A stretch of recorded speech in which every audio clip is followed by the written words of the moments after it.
morning. I'm Bonnie Gardner. I'm co-chair of the Public Affairs Forum of the First Unitarian Universalist Church of Austin at 4700 Grover Avenue. Our forums are free and open to the public and are at noon on Sundays. We hope you'll consider attending. For more information on our forums, you can go to our website at www.austinuu.org. And now for our program. Hi, everyone. I'm Samantha Fredrickson. I'm a member here at First UU, and I have the pleasure of introducing our speaker today, who I met through similar work that I do with restorative justice. Our speaker today is Deborah Hartman. Deborah Hartman is the Central Texas Regional Coordinator for Bridges to Life, where she has worked for 13 years. Bridges to Life is a nonprofit organization that connects communities to prisons in an effort to reduce the recidivism rate, reduce the number of crime victims, and enhance public safety. The organization has programs throughout the state of Texas, and Deborah has coordinated projects at the Kyle Unit in Austin, the Lockhart Men's and the Lockhart Women's Units in Lockhart, the Travis State Jail in Austin, and the Halbert Unit in Burnett. Before joining Bridges to Life, Deborah worked for Victim Services in Hays County. As the mother of two and the wife of a man permanently disabled from a DWI accident, Deborah knew well the suffering from another's bad decision. Unfortunately, it was her husband's bad decision that had so adversely affected their lives. Knowing that the pain occurred on both sides and that healing was needed in every life affected, she struggled at her Victim Services job that required 100% advocacy for the victims and did not provide an opportunity for offering compassion to the offender and his or her family. She understood her role, but it proved to be very difficult for one knowing well the pain of the other side. Bridges to Life had just what she was looking for. It bridged the gap between the two sides. With love, forgiveness, and the Holy Spirit at its core, Bridges to Life has been a place of incredible healing on both sides. Deborah joined first as a volunteer and then became the regional coordinator for Central Texas. It is my pleasure to introduce you to Deborah Hartman. Thank you, Samantha. And I'd like to thank all of you for inviting me to come out and speak to you about Bridges to Life. As Samantha said, I'm the regional coordinator in Central Texas. There are 9 other regional coordinators in and around the area. I'll just start by saying that I passed out some handouts. The program was founded by a man named John Sage. He was a self-made millionaire in Houston, successful entrepreneur, and by his mid-30s. When he became 36, he started suffering with depression. He went to a psychologist and found out that he had a clinical depression. As he struggled through that and started putting his life and his work back together, he was invited to a pilot project. His sister, it took him 8 years to put his life and his business back together. And just as he was getting everything back, his sister was brutally murdered. He was a Catholic man in a family of 8. His little sister and he were 18 months apart, so they were very close friends and had gone to elementary school, high school, college together. He had actually married her best friend. And one of the things we do in the prison system is we ask the offenders to put themselves in the victim's shoes when the victims come to speak. How would you feel if this were you? And I ask you, how would you feel if this were you? You know, you're getting your life back together, getting your business back together, and then your closest sibling is brutally murdered. The people that killed her were looking for a skinny lady's car to steal. They went into her home, followed her in, stabbed her with several kitchen knives, suffocated her, and hit her with a statue, and left her body there for her daughter to come in to find on her way home from school. As you can imagine, John was furious. He wanted to kill them. He says in his story that he pictured strangling them in the courtroom. And he ended up, after struggling through this depression, came back. He was invited to a pilot project that the state was putting on where they invited victims of crime into the prison, and they told their story. And John realized how much it helped him. It didn't only help the men, but he could tell that the men were really listening. And victims need to tell their story. They need to talk about it. And often, after a while, family and friends don't really know how to help them, so they can't listen, really. Here, he was able to talk, and the men really leaned forward, and he saw how much it helped them, but it really helped him. So he decided he would build this program and make it more available to victims. And at the time that I got involved in it, I was working for Victim Services, and I went to a victim conference, and I learned about the program. And as Samantha said, it stirred my heart because I was from that side. You know, I knew the other side. And when I got involved, I was a volunteer, and we didn't have a book and a workbook and a curriculum. We brought victims in, we broke into small groups, and we had topics that we talked about with the inmates. But since then, a few years into it, Kirk Blackard, he was one of the facilitators in the Houston area. He was an author, and he asked John if he could write a book. It's called Restoring Peace, by taking the victims that came in that project that he was in and telling their story, but also the offenders that told their story, and just writing the book with the concepts that we were talking about.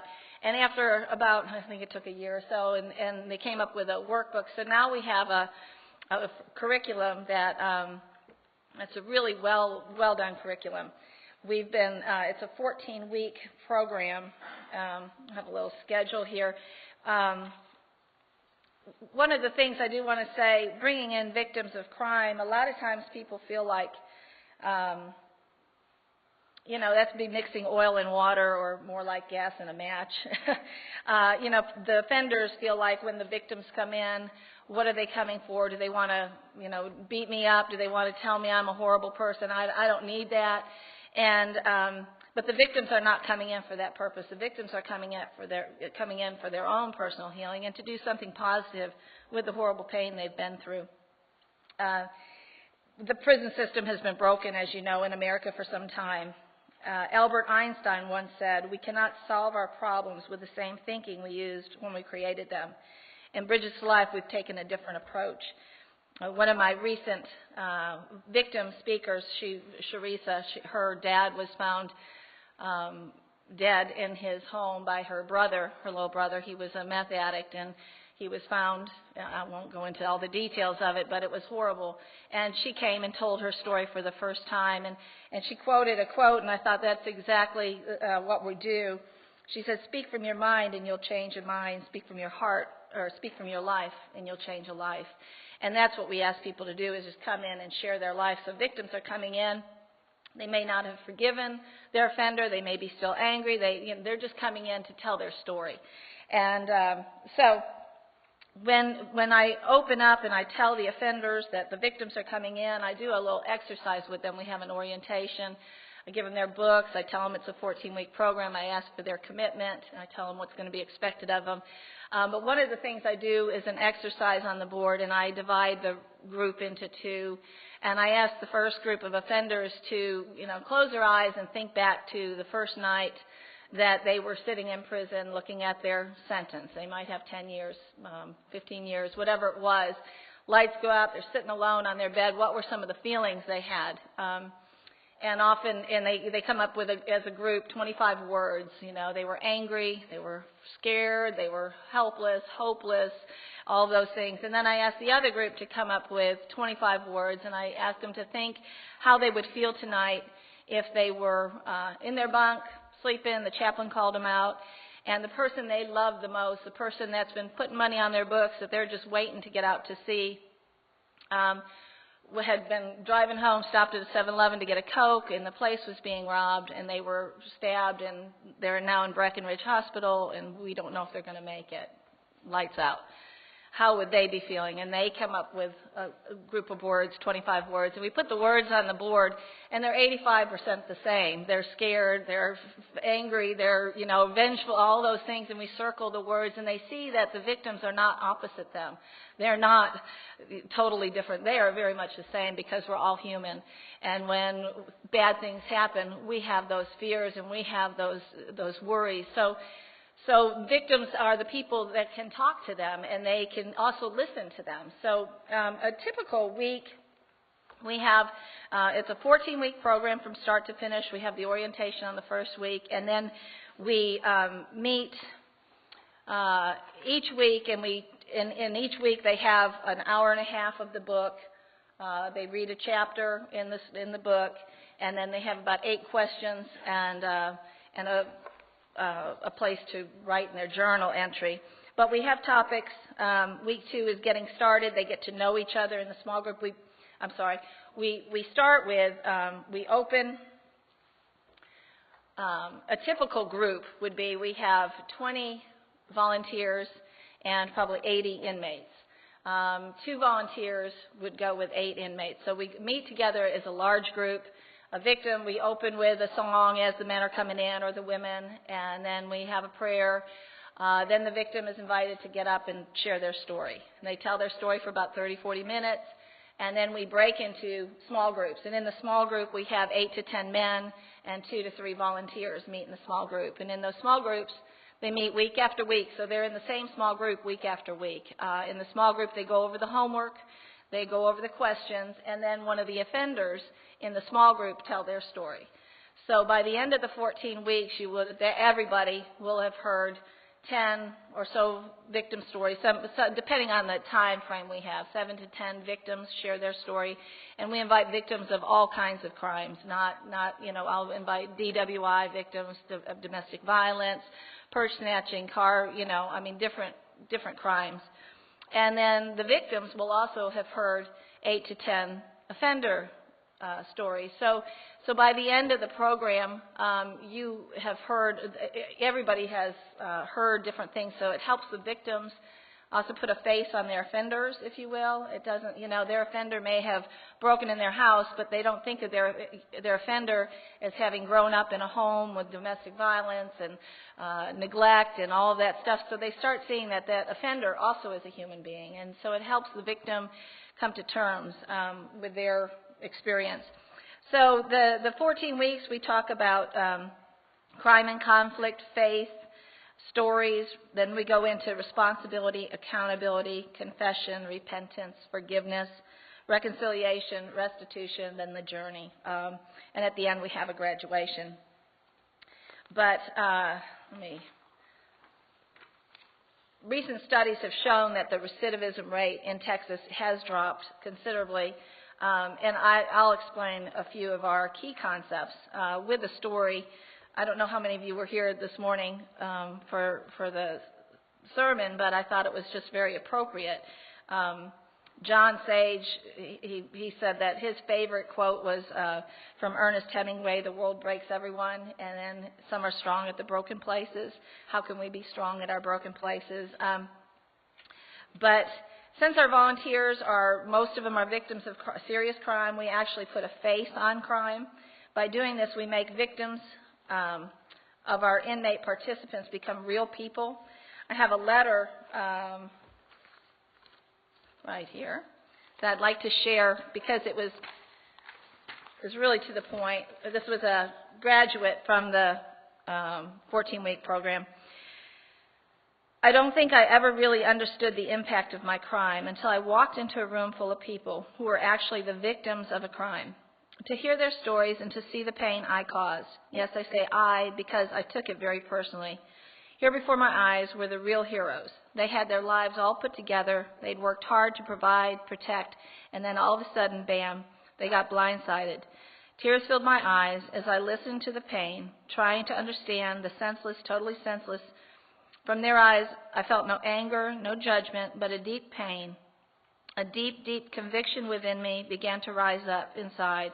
It was like for years a festering sore that I had had of resentment, anger, abandonment was finally released when I was angry at the world for judging me and resenting others for what they had. I felt like everyone I had just turned on me.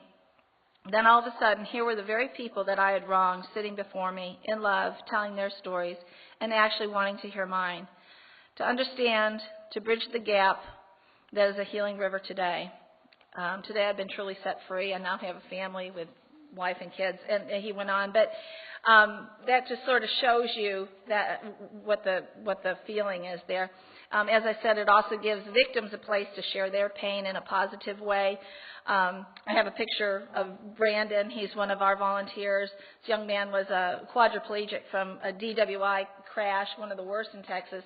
And since he started volunteering for Bridges to Life, he was able to get a car and a truck so he could go around speaking about what happened to him and the dangers of DWI. And not long after having his car and learning to drive it, he was crashed again by another horrible DWI. They slammed into him, and he almost died again. It was horrible, 2 horrible crashes. He comes and speaks. He's a young man. He's amazing. But it gives him a sense of purpose. It gives him a place to go. So it really ministers to the victims, not just to the offenders.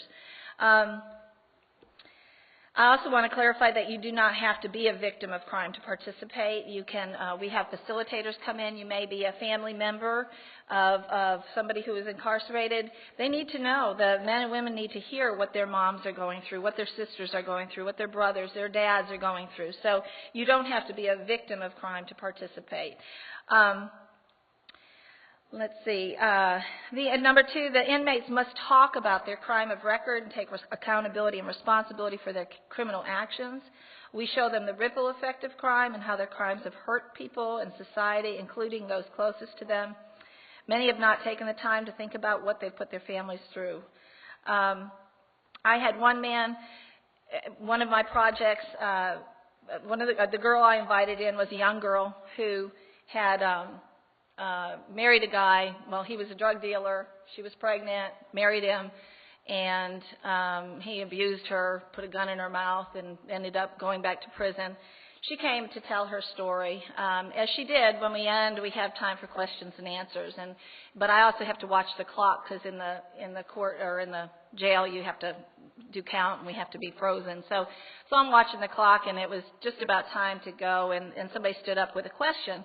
And I said, I'm sorry, we don't have time. We need to break. And he was a Hispanic man covered with tattoos, a little frightening to me. But he said, you cut me off, you cut me off. And I just kind of, it scared me a little bit. But then I just thought, well, I'm sorry, we've got to break. So we broke. And I told his facilitator, go ahead and let him come to the group. But, if he causes a problem, let me know, and I'll get a guard to bring him out.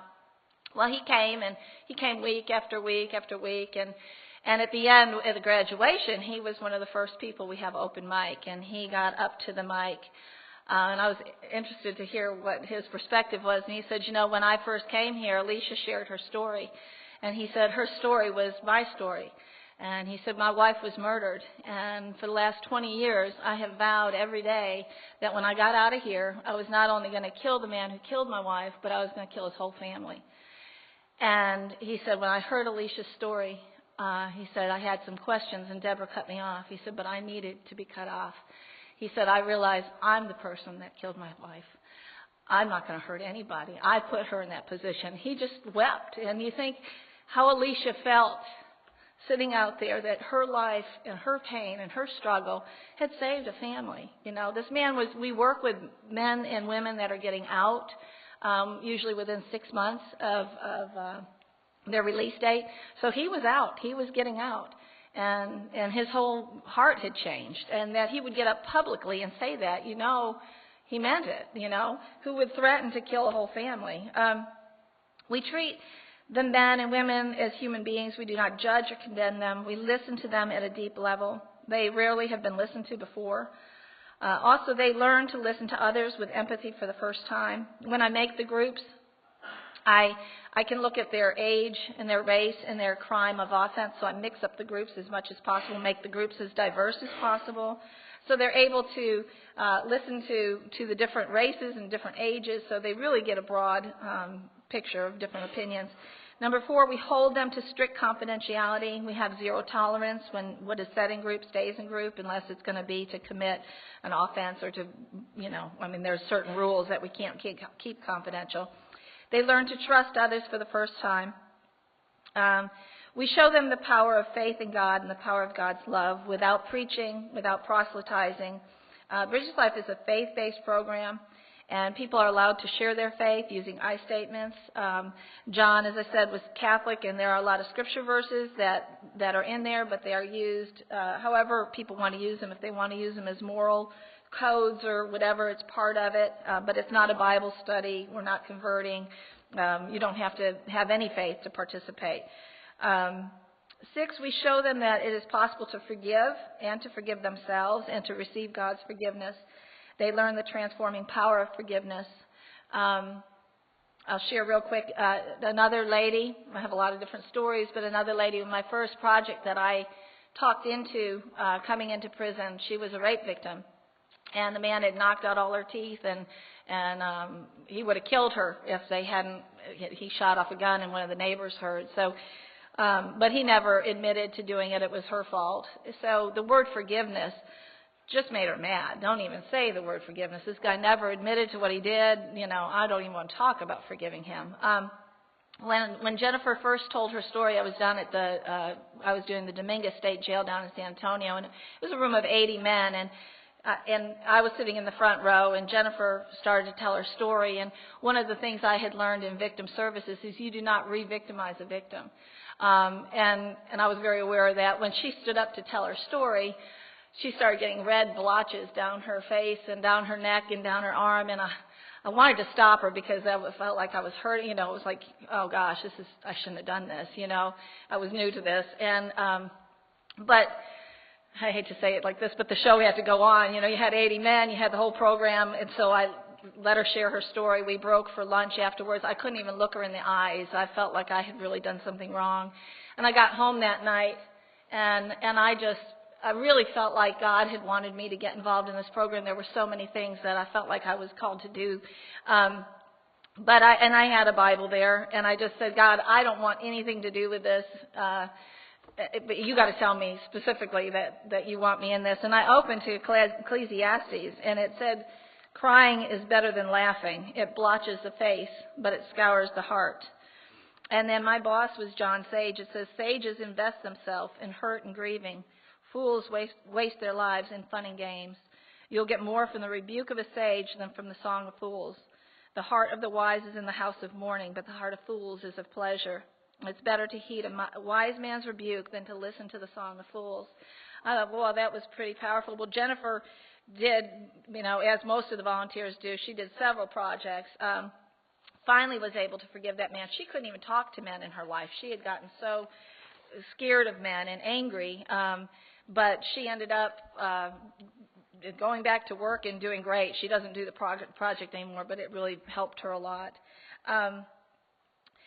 The last thing, we show them that they can change their lives and they can start to be good people, that there are others willing to help them as well.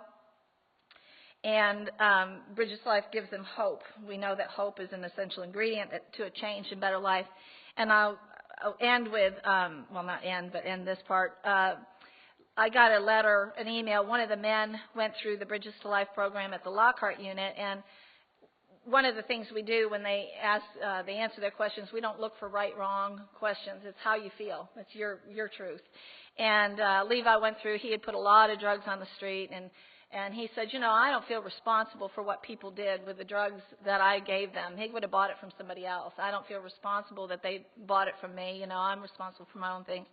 And he really missed a lot of the point of Bridges, but he had done all of the requirements to graduate. So I said, Levi, you can graduate from the program, but I knew he was going to the Kyle unit, and I really wanted him to go through it again. So I said, why don't you come over to the Kyle unit and try it again? And he said, fine, I don't need that certificate. And so he came over, and he went through the Kyle unit. And at the end of that project, he said, I think I hear you, And 2 years later, I got this email from him. And this is powerful. He says, hey, stranger, I had kind of a cool story about doing the right thing and paying back. Because what goes around does come around. To share with you, my 2-year-old daughter was recently hurt very badly falling down the stairs. She's much better, and she's expected to recover fully in time, thank God. About 1.5 years ago, I was in a hotel. Oh, I wanted to tell you, when he got out, he told me one of the things we talk about is restitution, paying back, what you're going to do, paying back. And he decided he was going to go to crack houses and try to help people not do crack. And I said, no, Levi, that's probably not the best idea for you. But he said that's what he felt he was going to do. And so he did. Anyways, about a year and a half ago, I was at a hotel, but with 6 other people. There were a few of them getting high. One guy there that no one knew overdosed, stopped breathing, and fell over. Everyone took off, and I stayed behind to risk getting charged with God knows what was in that room. I called 911 and started CPR on someone I didn't know from Adam. He was bleeding from the fall and had vomited all over himself. It was far from a pleasant experience, especially figuring I was going to get another 20 or 30 once the police got there. But I stayed and I helped until the EMTs arrived. They didn't charge me and they let me leave. I had pretty much forgotten that it even happened by now when my baby girl got hurt. They called Lifestar, the medical helicopter here, to fly her to Amarillo, which has a better head trauma unit. About the 4th or 5th time, she stopped breathing in the air, and on the way, the lead man called and pronounced her dead. One EMT didn't stop working, though, and eventually she came back. A few days ago, after finding out who he was and that he had just started a family, I called him and asked to meet me at Bennigan's for lunch. I thanked him and that sort of thing, and as I was leaving, I gave him an envelope. It had the keys and the address to one of my rent houses. I told him it was his as a gift to help him get his family started. He said, "Thank you, but it's not necessary." He went on to say that about a year ago, he was a very different person. He had overdosed in a hotel room, and an unknown stranger had risked prison to stay behind and help him. Neither of us knew who the other was until that moment, but the stranger I'd risked my freedom to save was the one who saved my baby girl. Forgive the spelling. I have 4 kids here. I can't hardly pay attention to what I'm doing. I don't guess much new is going on. I graduate in December. I'm getting my chemical dependency counselor's license, and I'm planning to keep going after that and get a degree as a psychologist. Hope all is well. That's amazing.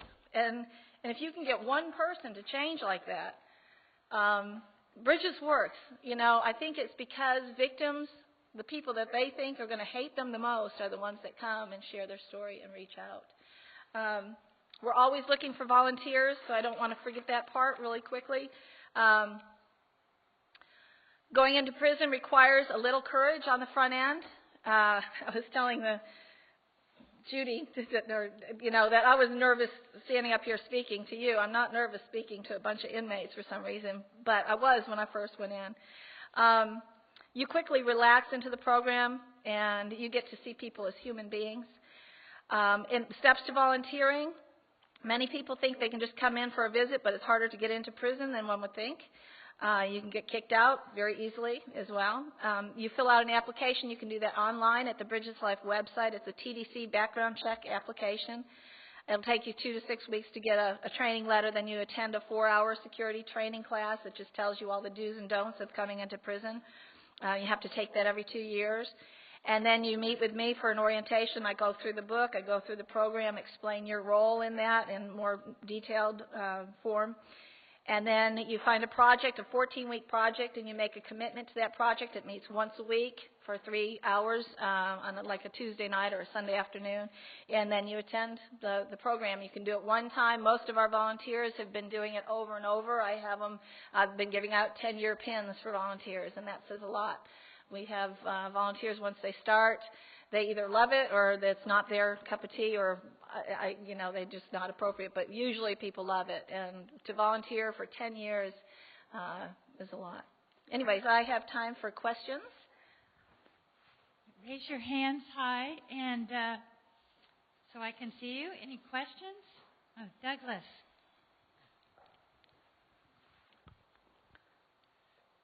In terms of the people in prison that you're, is this on? Oh, in terms of the people in prison that you're working with, is there any screening in terms of who can join the program from that side? It seems like there's a wide range of people in prison, and some are sort of obvious candidates, some are sort of things that are kind of irrelevant, and other ones are probably incorrigible, so to speak. Right. Things are changing as we're, like I said, we've been doing this for 15 years. The recidivism is changing. Initially, the men and women, they need to volunteer for the program. They can't be told they have to do it. They volunteer for a number of different reasons. one, to get a certificate to show parole, because some of them haven't been paroled, but we don't care why they're starting. They can be murderers, they can be anything. We still are not working with sex offenders, and the only reason, well, I can't say that. There are some projects that work strictly with sex offenders and other projects that don't, mainly because they have to tell their story in the group. One of the things when they come in, they need to tell what they're in for. They tell from the time, their earliest childhood memory to what brought them to prison. And we don't want to get them into trouble on the unit. On a female unit, I kind of let the ladies know, even though we don't screen anybody, I let the ladies know that if they're in there for a child crime, neglect or something, it can open them up for problems on the prison. So the only reason we screen is to protect them, and then we let them know, that this is going to be part of it. So that's the only, if that answers your question. Okay. Anybody? But that's changing.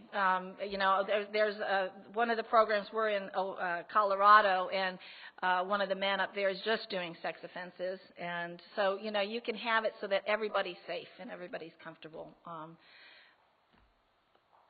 We have a question from Peggy Morton. Hello. Thank you for being here. Thank you.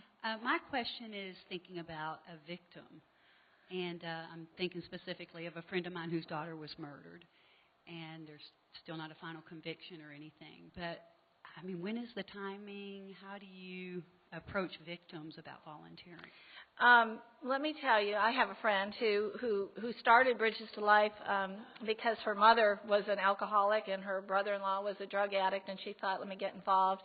She had 4 children, and she did Bridges for a couple years, but then life got busy, and so she quit doing it, and then her daughter was murdered. She came back and went through the program, and she said, wow, it's really different coming in from this perspective. And it usually, I would say 2 years out, some people are never going to be ready. I would say that having her talk to the victims, and it's not a answer. They don't get healed immediately, but they realize that Zena loves coming and speaking.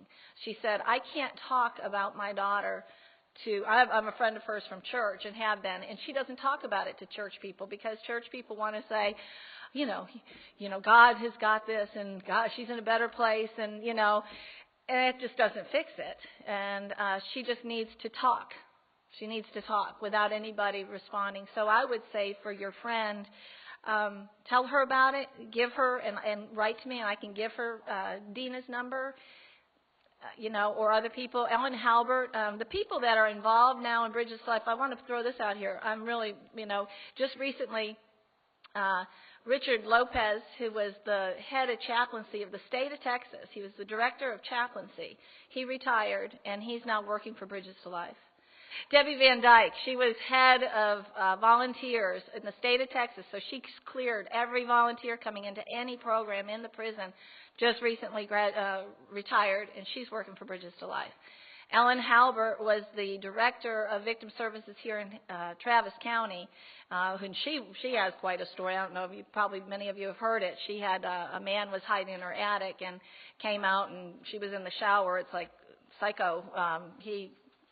It was a horrible story. She's director of victim services, has the Ellen Halbert unit is named after her. She was on our board of directors. So there's a lot of people that work with victims that are victims that could speak to her. We have a question here from Dale Beulah. It's more of a comment than a question. This really sounds a lot like the Commission for Reconciliation in South Africa after apartheid, where people were sharing their stories to begin a healing process. Was there some connection or some understanding of how that worked as well? Well, I'm smiling because we just sent books to South Africa, but I don't know if it's the same program. I don't think it is. When I first got invited to Bridges to Life, I knew it was going to South Africa, and I told my boss, this is going to South Africa, and Africa to me was like the moon. But when we sent books, I said, he sent it to me. So anyways, I'm not sure if this has anything, if the program that just sent for our books has anything to do with it, but we weren't following them. So we may connect now. Any other audience questions? Well, I have one.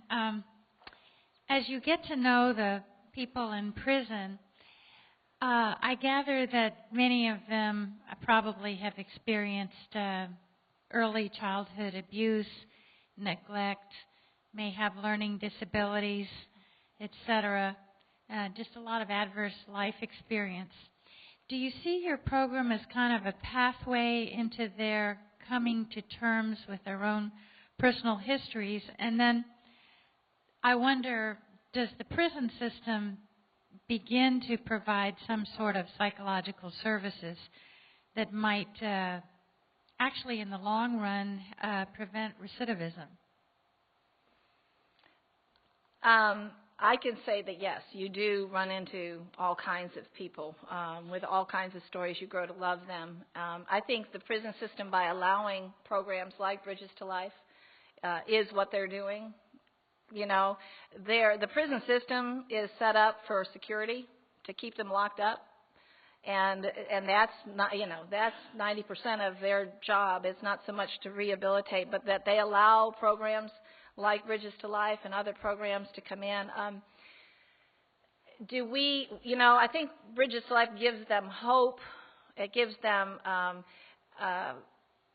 it helps them realize that people do care, that people, when they come out, they can look for people rather than look for their old friends. They can look for people that really are trying to help, and then we can connect them with other people. They can contact Bridges to Life. We have on our website, Restorative Justice has a tab that they can find in their area. They can go to it and find help, and so they might find a church. In this area, they're up in Tyler, Texas. They can go on and find an active church that helps provide for them. But, of course, we need to do a lot more. So a support system outside. Yes. Sounds great. Yes. Yes, I'm Crockett Graby, and I had a situation I wanted to ask you how the appropriate would be for your program. You mentioned that some people are not directly victims of crime, but have experienced it. When I was 34 years old, I had a cerebral hemorrhage, and I went to the hospital. I was paralyzed on one side, and I spent 3 months in the hospital. One person who helped me out very much was the chairman of the physics department up at the University of Iowa, and his name was Dwight, and he was very helpful. Now, fast forward 5 years from the situation I had gone through. I had recovered a lot from the situation I was in, and one of the foreign exchange graduate students of Dwight Nicholson's went on a rampage, and he ended up shooting 5 people with a handgun. Shot 6 of them, actually, killed 5 of them, and 4 of them were friends and colleagues of mine, including Dwight Nicholson. Now, Dwight Nicholson had, in fact, tried to help this student by using some of the same tactics that had helped me a lot when I had this cerebral hemorrhage. Now, would that be appropriate for talking about? Because it was a crime that caused a problem, and I for the next 5 years I had emotional problems as a result of it. I would have to talk to you more specifically, mainly because we have a time allotment, and it would be. I would have to. I can't answer you right now. I think anything helps. Our whole purpose is connecting the community to the prison. To care, to reach out, to share. And I think just coming as a human being, every bit of our story, the first lady that I ever spoke to, it was in our group, her son was mean to her. And it changed Mike's life. Did I share this in the very beginning? The very first project I was in, I was told that everybody in there, all the volunteers, were victims. And she started sharing, and her story was basically her son was mean to her. And I was thinking, well, welcome to motherhood, you know. I mean, but the man that was the inmate there said, oh my gosh, he said, that's what I did to my mother. He just broke out and started crying. So there's no telling what is going to stir. And to me, anything, the problem is time frame. We only have a certain amount of time, so I would have to find out exactly what you would be bringing in and how that might fit. I hope that answers. We'd have to talk more, but I think anything anybody brings is helpful. Does that answer your question? No?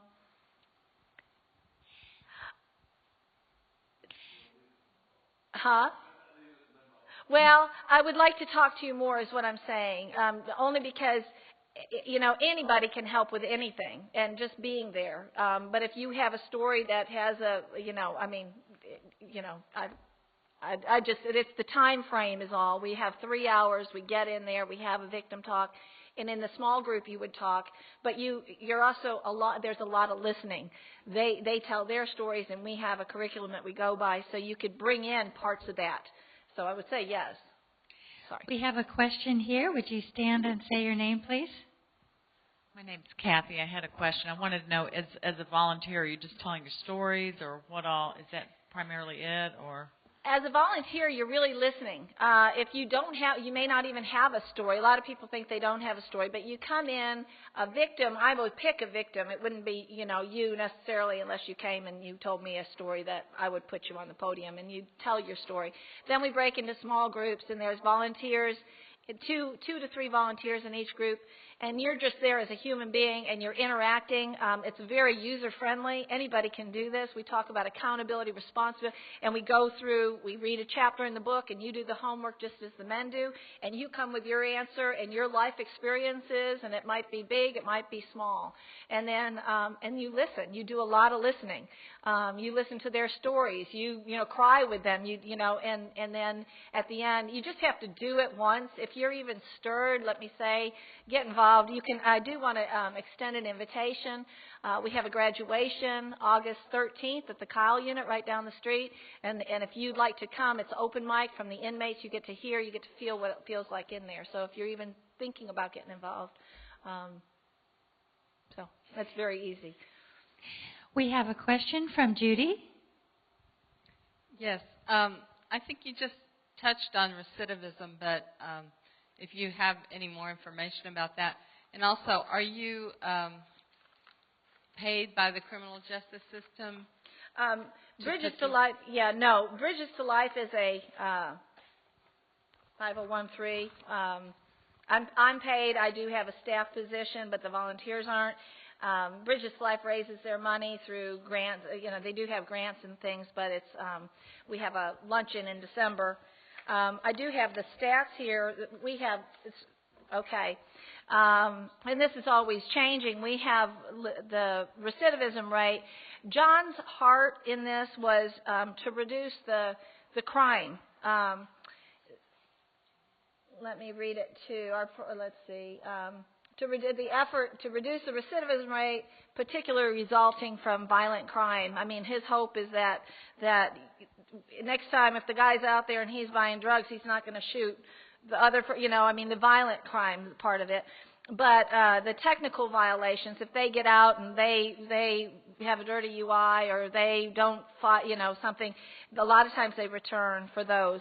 The offenders returning for committing new crimes is 16.2%. The state average is somewhere around anywhere from 30 to 50. Offenders returning for technical violations is 2.4%. Offenders returning to prison for committing a violent crime is 2%.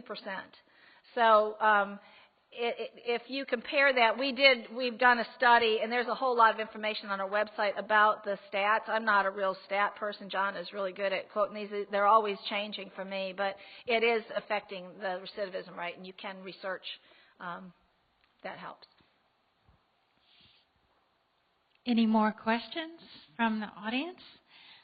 Well, I think it would be fascinating perhaps to hear you talk a little more about some of the more moving stories that you have heard, if you could do that. Okay. Well, I have a ton of them. I would say probably the first story, when I first got into my first project, I was sitting in the audience with a bunch of offenders, and the lady speaking, Connie Hilton, she's a regional coordinator up in Tyler, but I didn't know at the time, I didn't know her, and her story was that they had moved out to the country and some men had come in the home. She had gotten up to go to the restroom in the middle of the night. 3 men had broken into her home, shot her dogs, shot her husband, and ended up, one of them raped her while the other ones robbed her.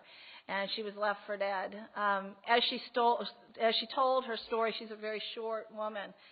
And I was sitting in the audience. I didn't know what to do with my keys. You know, I was kind of more thinking about what I was doing.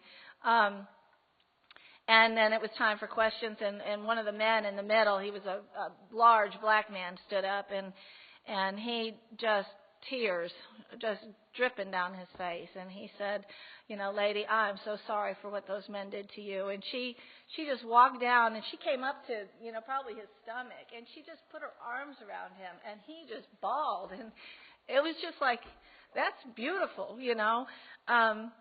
I have another volunteer whose brother was murdered, and she was in a domestic violent life. You know, she had a husband who was horrible to her, and her brother was a security guard, and he was shot in the back. And she was telling her story. She had gone to mediation where she actually met with her offender, but then she started doing Bridges to Life, and she was telling her story, and we have time for questions. It's usually the question time that it comes up. But a man behind me, I'm the coordinator, so I'm kind of watching everything, you know, and a man behind me stood up, and he said, this sounds like something that happened to me. Well, this man happened to come to me the week before, and he said, I just want to drop out of the program. I'm not feeling this. And I said, well, why don't you come one more week, you know, and bring me your book. If you decide not to, you can leave next week. I try to keep him in it. And so I didn't know it was him, but he stood up behind me and had this deep, booming voice, and he said, that sounds like something that happened to me. And he says, was that at and he named the gas station, and I saw her eyes kind of get wide, and he started reenacting the scene that night. And he did this, and he pulled out this, and he did that. And Melissa was standing back, kind of taken aback, because he was telling her things she knew nothing about, but it was her brother. It was the murder of her brother.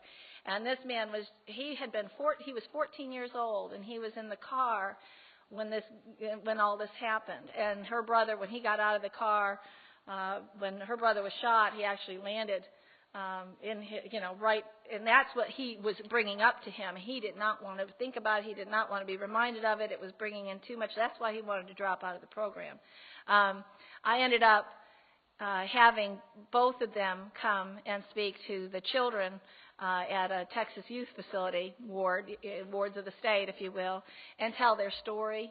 I'm going to say this. I might have it edited out, but her name was Ward, and his name was Ward, and they were speaking to wards of the state.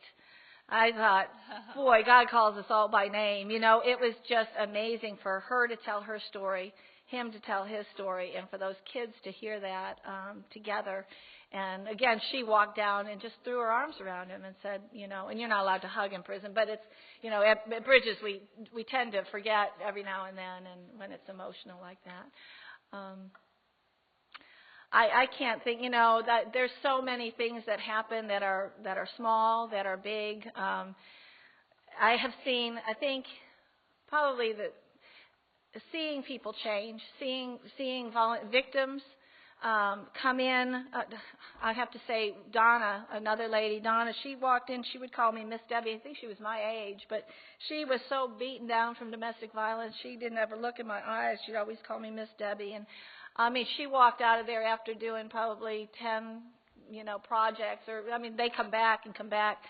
She went to college. She got an A. She's a psychologist. I mean, I just see people's lives transformed.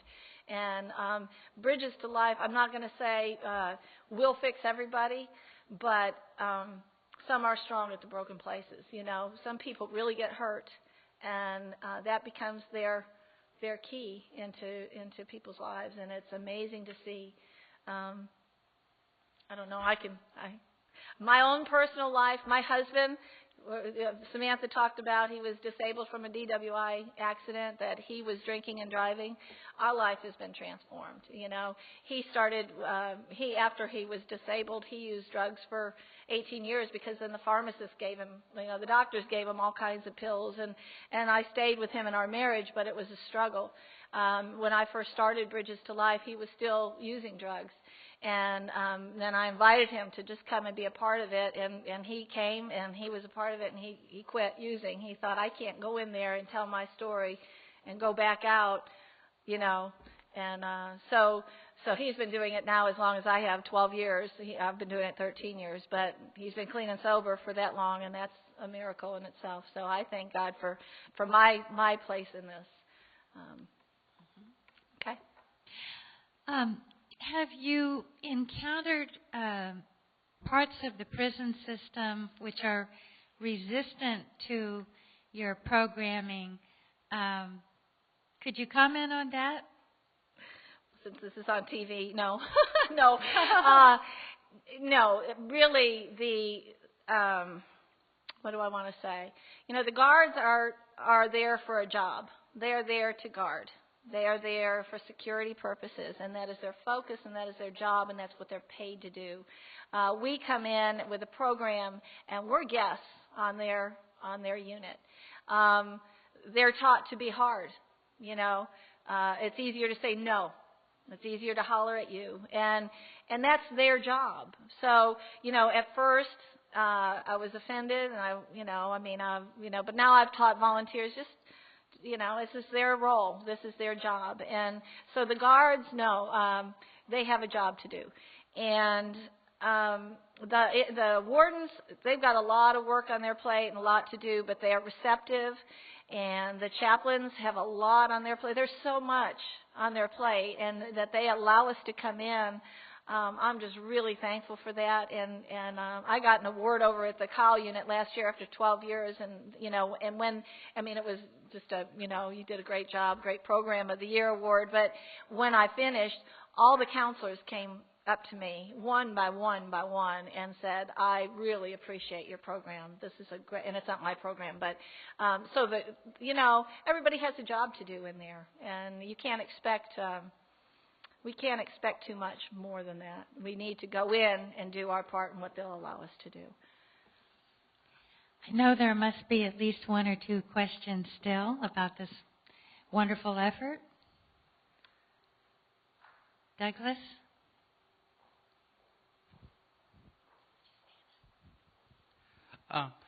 I just wanted could you elaborate a little bit on your funding sources? It seems like because you're reducing recidivism, that the state and the justice system should be jumping in behind you to support you. And anyway, I just comment on that. John would be better I don't have to do the funds as part of my job, but I will say that when Bridges to Life first got started, I know Victim Services wanted very much to have that program and but John wanted to keep it free to do what he wanted to do, so he didn't want the funds from the justice system, so he was able to direct his program. Like I said, he was an entrepreneur, self-made millionaire at 30, in his late 30s, so he knew how to make money, and he knows how to make money, and I guess had enough influence that he didn't have to give it to the state. And there was a pilot project, and it was before I got involved. But all of the money resources are public and on our website. He discloses everything. But it's pretty much he wants it to be a nonprofit. Yeah. So, and I'm really glad, because he's able to direct it however he wants to direct it. Has your program been covered formally in articles in the newspaper or magazines, etc.? Because it would seem important to publicize it, and I'm hoping that our TV show will do that. Yes, and it has. It's been in Texas Monthly. It's been in a lot. We've gotten lots of recognition. John has won all kinds of awards. We've won governor's awards.